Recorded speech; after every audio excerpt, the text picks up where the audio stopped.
Hello, this is RICKY, the Android guy.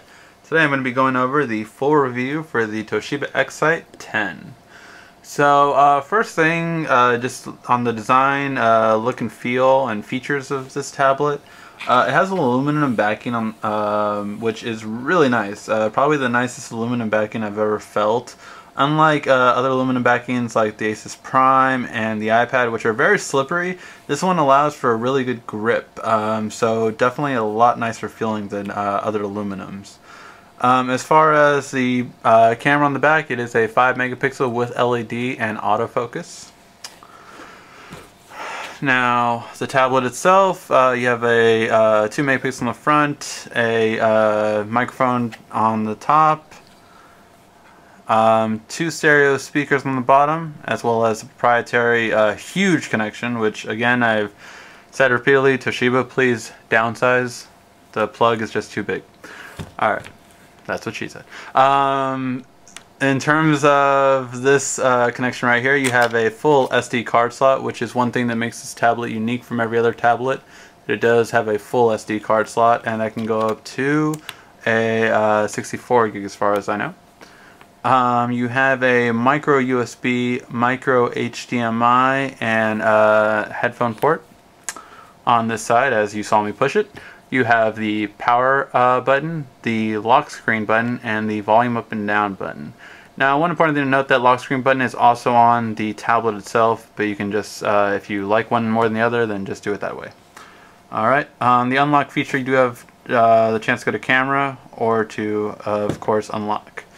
These are the emails I've got for you guys, so yes, I will be getting to them today. So in terms of how the tablet has, it's a really nice look and feel, definitely comfortable to hold, and it has one unique thing that no other tablet has, and that is a 16 by 10 inch resolution, ratio. And what that means is it's a perfect fit for both landscape and portrait mode. This Android tablet is probably the best looking on portrait mode, and I'll go over that more so in a web browser because that's when you definitely notice it. But just one definitely thing I like about it is how it looks and feels in portrait mode and landscape mode. It's very comfortable to hold, so it definitely stands out. And in terms of built-in apps, Toshiba separates them in productivity, entertainment, Toshiba, and Google, and books and news. I know it's a mouthful. For productivity, you have Quick Office Lite, which again does not allow you to create a document, it just allows you to view or edit.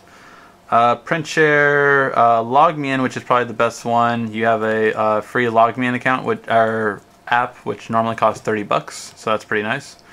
You have Crackle, Netflix, just basically a bunch of video and play apps.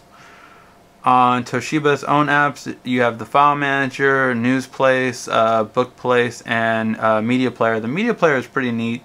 It is the same as the original Excite, which is just nice because you see other devices that are on your network, and typically if you have a smart TV or smart device, you can actually just touch your image and then drag it to the bottom, and it'll play on that device. So it's a pretty nice feature. But it's really nice looking. It divides it into photos, videos, music. It's just a really nice looking interface. I definitely like the way it looks overall. So it's just a pretty nice thing that Toshiba developed. It is a bit glitchy at times, not as glitchy as the original Excite, but I just noticed a few glitches here and there. But of course that can be done with an update. Now in terms of the web browser, let's go to the web browser. So I've shown you this on a comparison against the Samsung Galaxy Tab already. On a website with heavy flash, it generally will do fine in most cases, but sometimes you do notice a little bit of lag. It is a far better web browser though in comparison to the Acer or the Asus Tegra 3 ones, but still you can notice a little bit of lag at times. And again, just not as consistent as a tablet like the Samsung Galaxy Tab. In terms of, it's something with the web browser that has just been definitely noticeable that it's not as fluid as other tablets. Now in terms of music, you have pretty good stereo speakers with Dolby Sound, which just bring a really rich signal and sound.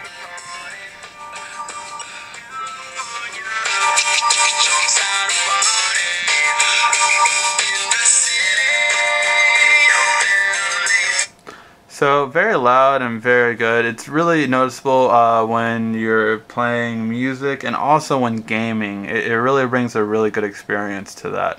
So I definitely like it. As for gaming, if you do want to see the full review on gaming, definitely click on the link.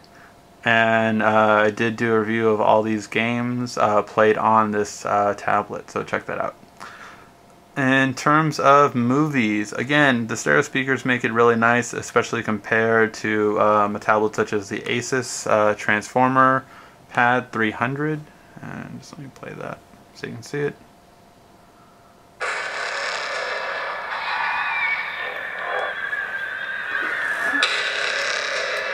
War has started,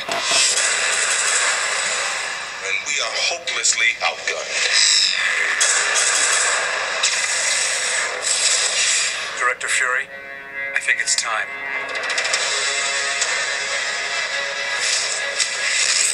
Here with the mission, sir?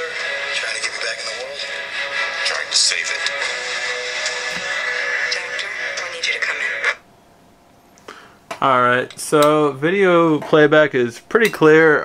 Some of the colors are a bit dull, which is just the way Toshiba does most of their screens. They're very natural tones, but not very vivid or stands out, and that's true in terms of most Toshiba products. So it's just something that's common with theirs. It's not as vivid colors, but definitely natural tones, so it just depends on your preference. In terms of camera, nothing to write home about. The autofocus works at times, but just not very well at other times, so it just it varies. In terms of color reproduction, it tends to overexpose, so colors don't come out as strong as they typically are. These are all very deep red, yellow, and green, but yet on the color reproduction it turns into a light red, yellow, and green. So just to give an example, and also the blue. So it's just very washed out at times. Not bad on detail, but just washed out. In terms of pricing, now this is the big thing about this tablet. It is actually $449. So in terms of pricing, it's the same as the Acer Iconia Special Edition, but it's going to be about $70 more compared to the Asus Pad 300, which has similar specs to it. So in terms of battery life, before my conclusion, battery life is actually about 7-8 hours, which is on par with the Asus and definitely less than the Acer. So comparing the three Tegra 3 tablets as I have compared to all of them so far, I actually like this one the best. It actually moves a lot quicker than the other two. It's not as glitchy on the web browser compared to the Asus. It has a lot nicer feel to it. Oh, I promised you guys I would do this. It has a lot nicer feel to it in terms of how it moves and operates compared to the other ones too. And I really just like the way it feels overall. And definitely just a really good tablet. Would I recommend this over it though right now? No, simply just for the fact that it's $449. It's too expensive to get this over the Asus. I would rather put that $70 difference towards the Asus keypad, and you know, that's half the amount already to get to the keyboard, so I can have a longer battery life and have the SD card slot that this has that the Asus doesn't. So really the biggest thing that hurts this tablet is price point. I think if they would lower it down to $399, personally I might get it over the Asus just for a few of the differences that I like over it. Alright guys, this has been the full review of the Toshiba Excite 10. If you have any other questions that I didn't address, feel free to ask in the comment section below. This has been RICKY, the Android Guy.